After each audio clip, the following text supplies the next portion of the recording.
people just spend too much money. Yeah. Right? People just spend too much money. Go out to eat too much. Buy too much stuff. There's nothing wrong with going out to eat and buying stuff if you can really afford it. What you spend your money on, that's where your heart is as well. So what you budget for, what you invest in, not only with your time, but actually with your dollars. Once you decide that you and your spouse are going to get on the same page, that's it. It requires 2 yeses. And I know at times some of you guys could be out shopping. They have this sale on this shirt. It's Once in a lifetime. It's the last one in my size. It's once in a lifetime. They'll never make another shirt like this. Not in your size, they won't. Right? So I need it now. No, how about we talk about it when we get home? Because then you wait, and what happens to me? I wait, I go back, it's not there. But it's there in everybody else's size, just not in mine. And what happens when you go back and I'm sad. Very sad. And the shirt is gone. I am sad. See, he's feeling my stress level. It's not in your size anymore. Does the sun still shine in the morning? It does. Do you find other clothes? But does it shine in my heart? Do you find other clothes to buy? I do. All right, guys, here we go. Another episode of Matrimony and Money. Today, we're going to talk about a sensitive topic. We're going to talk about a sensitive topic for some people. Some people it's sort of whatever. But we're going to talk about that whole my money, your money thing. Because I personally believe that's one of the things that's hurting marriages. Yes, there are going to be some people that, we've been doing that way for 47 years and it's always worked. They're the outliers, and just because you've done something that made it work doesn't mean it's the most efficient and best way. But that whole... Oh, that was very nice. Yeah, see?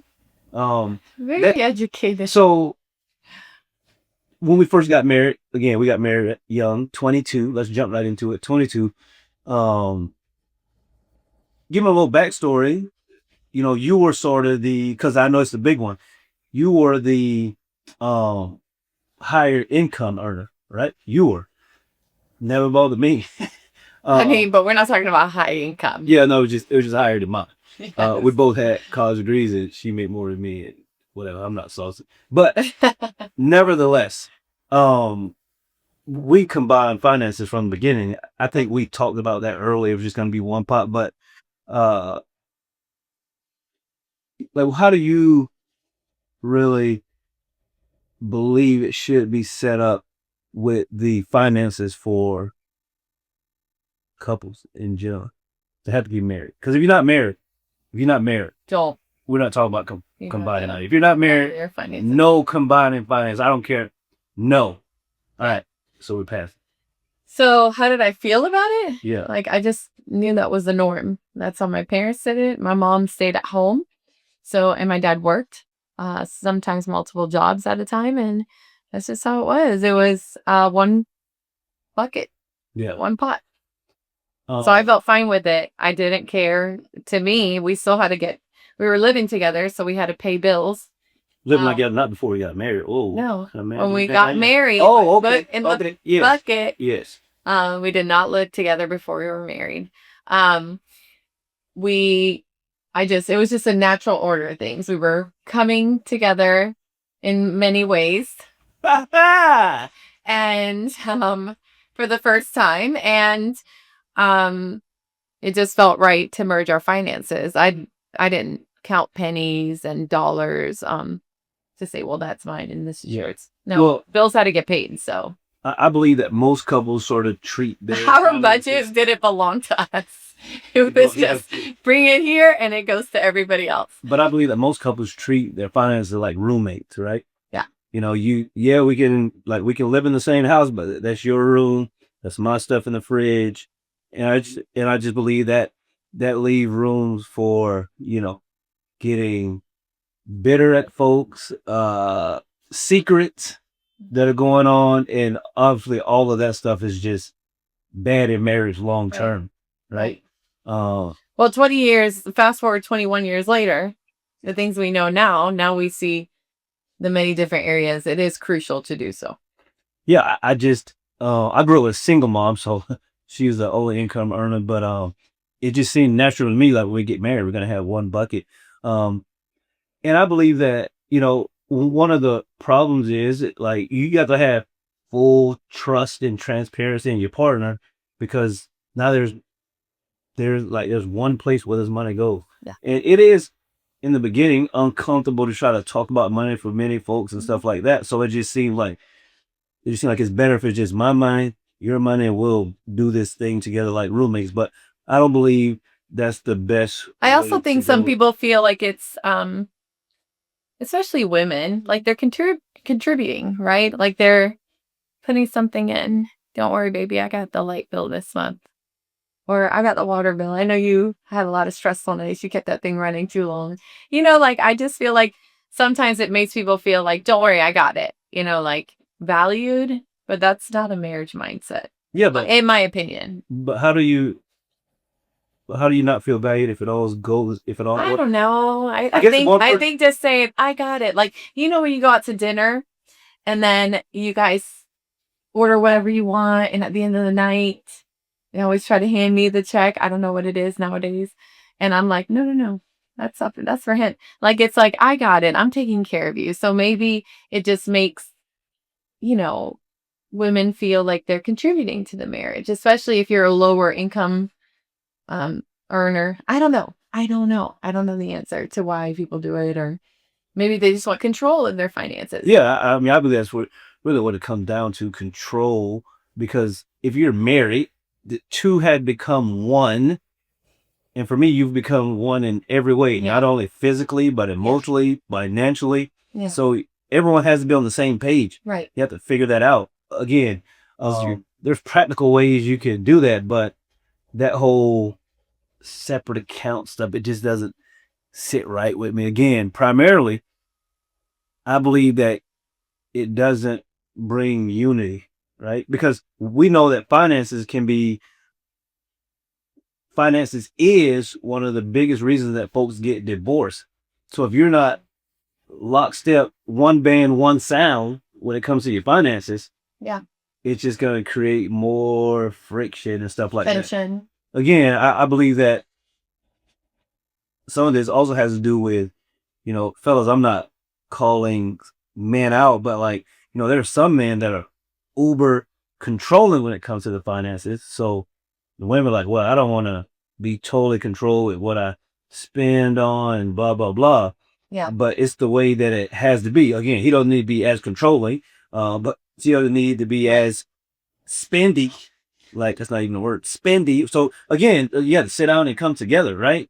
You guys may be on, opposite ends of the field, but you're married. You will come to an agreement. You'll figure out what works, right?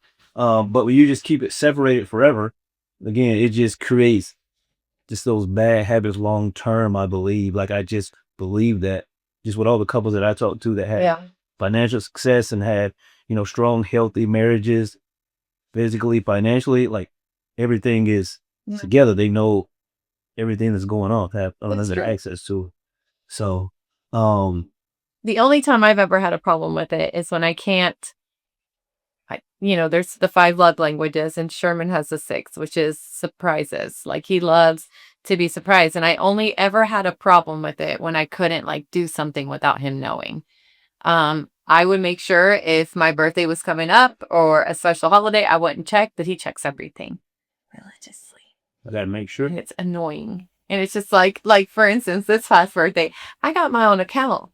I got my sub account. I explained this on the last episode. So we have joint accounts. It comes out of one bucket, but then I put my little budget on a separate account so I can drain it and not keep up with correct. So she can drain so it. I can take it down to 0. Yeah. And not feel guilty about it. I don't feel guilty about it because that was what I was check the check over at the marriage household. But it's not that. It's like I did the money, the cash system for such a long time. I even got Rachel's Cruise's wallet. I did the couponing books. I loved it. That was fine. But now I'm like, I don't even want to think about it because I don't, But let's put a little caveat on that. There is a season that you need to be doing very long season. Cash only because it hurts to spend cash. And again, it hurt me a lot. Like when the cash is gone, there's no more money. Yeah. When you swipe a card, it just like it's not the same Right. We swipe a card. Right. Like it's not the same. So Hold on. you have to go through that. Like you have to go through that phase because I know someone heard that and said, "Oh, look, she doesn't use cash." No, but there's a long season that we use cash. Right. We use cash primarily because it kept everyone honest. You know, if you had X amount of month going into the month, you know, hey, on the end of that month or whenever you spend all of that money, there's no more. Right. Right. When you swipe the card, you know, it's 12. It's easy to forget. Correct. It's easy to and look at the end of the month, you get that credit card bill, and now it's I'm supposed to spend $500, but I spent. It's funny because it's funny because when me and the kids go out, the kids will be like, "Mom, can I have this, that, the other?" And I'm like, I'll either pray about it, which means I don't want to deal with it now. I'll ask Jesus later if they can have or do whatever. Or I'll go into my bank account app and I'm like, I'm going to see what I got because, you know, y'all ask for a lot. And I just give them the card out of my account. And one time, Caden, my oldest, was hovering over me and I was checking and he saw the joint account, like our big bucket. And and he's like, "Mom, why can't I have this nachos or hot dog?" I'm like, "What are you talking about?" He's like, "Look how much money you got in there." And I'm like, no. That's the household budget. Let's scroll to my little account. And then he's like, "Oh, okay, never mind. I see what you're talking about." So now I'm teaching them that yes, we do have a bucket that it all goes into and we pay all of our bills out of that. But my spending fund budget is off of that. Correct. And I totally agree that you need to have everyone needs to have a fund account, and the size of the fund account is based on your debt, your income, all of that. Again, you'll sit down and do a zero-based budget. Right. And you'll know where everything is, right? You'll know where it is. Because everyone needs to have a little fun. Again, especially when you've been doing it for so long. Depends on your income, your debt, all that. But like there is a fun account, you know. But I believe people, you know, we're around tons of people talk to me about the finances, of course. And I believe that people just spend too much money. Yeah. Right. People just spend too much money, go out to eat too much, buy too much stuff. And again, there's nothing wrong with going out to eat and buying stuff if you can really afford it, right? And you really can't afford it if it's stressing you out. You can't pay your bills. You're deeply in debt. You know, you're stressed out about money. So I believe that's some of those things that you have to do. You have to get on first you got to combine those finances. Once you combine those finances, it's going to require you guys to talk, go on a date. You're going to go to a money date. Like I love to talk about. Meeting and then date after. And then you're going to create a zero-based budget together. And for you, you know, sort of for you nerds out there like me, it's going to take you 3 to 6 months to get this budget perfect. And what I say by that, when I say that, what I mean is, you know, month one, yes, you can write out all the numbers, but it's not going to be totally perfect because you don't know exactly how much you spend on groceries and stuff like that. Right. You sort of have an idea. Right. But again, everything changes when you're doing the cash system and having envelopes and trying to know. So you misplace a bill somewhere or whatever. That's like the worst. I really used to stress Christina out. Like I don't want to carry cash. Because I have kids around me all the time. So if I give you a 20 and then you bring me back different varieties and one gets lost somewhere, it used to stress me out because I like order and I like things down to the penny. So, and my kids don't care about that. So when I think I have 20 and I only have 10, that's annoying to someone like me. Yeah, I mean, that's fair. Because I would have said 20, not 10. But yeah, so keep up with those. Yeah.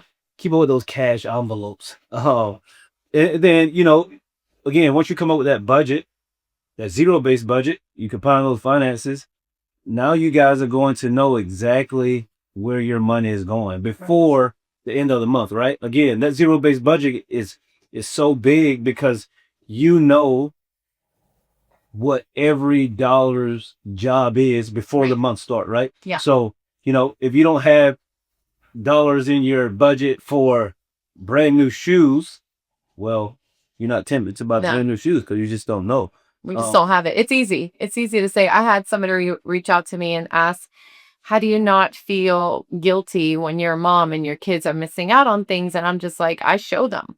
I'm like Kaden. I showed them, this is what I have left, and this is what we've done, and this is what we spend it on, So it makes it easy for everybody to stay in one accord. Yeah, for sure. And kids love learning about this stuff. They don't want to. They really do. Like kids are. They don't want to be left out. They don't always want to be told no for no reason. Most of the time, it's because I said so. But sometimes it's helpful for them to understand. Hey, so we decided to go here to the movies, so we can't just do that every single day. That there's a cost to that.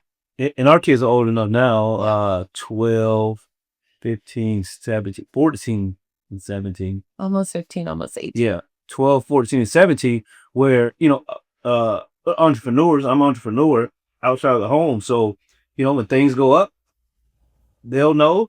When things go down, they'll know. Like, hey, we got to tighten up some things. Again, even though we meet with them regularly. Yeah, like I like to keep them in line with what's going on, only because I believe that's it's really important for your kids to know how to talk about money so that when they get married, because you don't know what their spouse has grown up around, and hopefully your kids can bring these conversations to marriage so that it could be clear, and it won't turn into one of those stumbling blocks, that just hurt the marriage when it doesn't need to be. There's two things that really hurt marriages that I would love to see just the church at large talking more about. One is money, of course. Two is sex in marriage, right? Those two things that too many pastors don't talk about. They need to talk about more. So you spend a lot of their off hours working on people, helping people. Correct. Then they spend a lot of time probably dealing with all this stuff when they could just talk about it from the pulpit. So if you listen to this, you go to the church, send it to your pastor. Pastor, talk about money and sex more from the pulpit. It's so cliche, but it's pivotal to how we live. Correct. So we can help our people. We're helping our kids understand also that what you spend your money on, that's where your heart is as well. So what you budget for, what you invest in, not only with your time, but actually with your dollars. Like if they're working, doing odd jobs, making their own money, it hurts them when they have to think about where this is going to be allocated. And we like that. We like that they have to think twice, and maybe I don't need that shirt, or maybe I don't want to go that badly. Or they find ways to be more innovative and create more. And create more money. I mean, that's one of the things, since the kids were young, one thing that we do, like they'll get paid. And they already know we have a 10, 20 sort of spend rule. So when you first get paid, 10% of that is you gotta get it with God, you're gonna tithe, right? No questions. So at the marriage house, that's what we do. There's no questions asked, not up for debate. So we first get paid, 10% goes to tithe. Right. 10 cents out of every dollar is going to be taxed. Then from there, 20% you're going to save or invest. 20%. Doesn't matter. Like that's one of those non-negotiables. So basically, when they get paid, 30% is already gone, allocated. Now you get to spend the rest of the 70%. I personally don't care what they spend their money on. The mom tries to tell them, "Oh, you don't need to spend your money on that." But I'm just like, they're doing Circle K owes us right here, right behind her place. But my thing is, I don't care because they've already tithed their 10%. They saved or invested their 20%. I just want you to be a good steward, not only in your finances, but like in your health and in your body. And Daddy's like, "Oh, well, it's their fun money," and I'm like, "No, so I don't buy like Twinkies with my fun money. Like that's all I'm eating." Doesn't matter. They're kids. They still have to have a blast. Okay, so it needs to be a balance thing. You have to learn how to blow money so that you have to go to that phase. So then don't come to me when you want real food then. Yeah, we have to feed them. We got to feed them. You know what I mean? Like when they go out and they're like, "Mom, we're going to go out for pizza." Yeah. I'm like, that's not my problem. No, right I'm now. fine with that. I already cooked. But I feel that, like a lot of parents, they'll ask, "Well, what do you guys do with you?" Yeah, so like at the marriage house again, 10% is tithe. If you're not if you're not into the church, well, give 10% away then, right? 10 cents out of every dollar. But I say you tithe to your church. So 10% tithe, 20% you save or invest for a rainy day for the future, right? You should always pay yourself, right? We like to pay God first because he blesses us. Then we're going to pay and invest in ourselves. Right. Then the rest, kids don't have bills and all that. But if you're listening to this, same thing you could do, Again, there was a season for us when we were paying off that $203,000. I just felt like I was going to get so far behind because I wasn't going to invest while I was paying off the debt. I needed to be laser focused. And, I had a buddy telling me everything's going to be fun. Don't look at it like that. Just focus, blah, blah, blah, whatever you focus on, you're going to do. And I remember he used to always tell me, well, you're already debt free. He was like, not in real life, but you're already debt free because you're working on it. I know you're going to do it. And I just did it. I didn't love that answer. Cause like, no, bro, I'm not debt free. He was like, you are debt free because you're doing the thing. You're going to do it. And now I look back, he was exactly right. Right. Because once we decided we were going to do it, And here's our dog. that was pretty much it. So Right. I believe that's really important. Like once you decide that you and your spouse are going to get on the same page, that's it, right? You just guys have to get. So tell me this, to the listeners, how do All you, three of you. I appreciate you. how do you think they start if one person makes more money or it's already tense, right? It's already tense around money. Let's say, one spouse like just tense and anger around money is not enough. Like, how do they start, right? What's step one? Track all your expenses.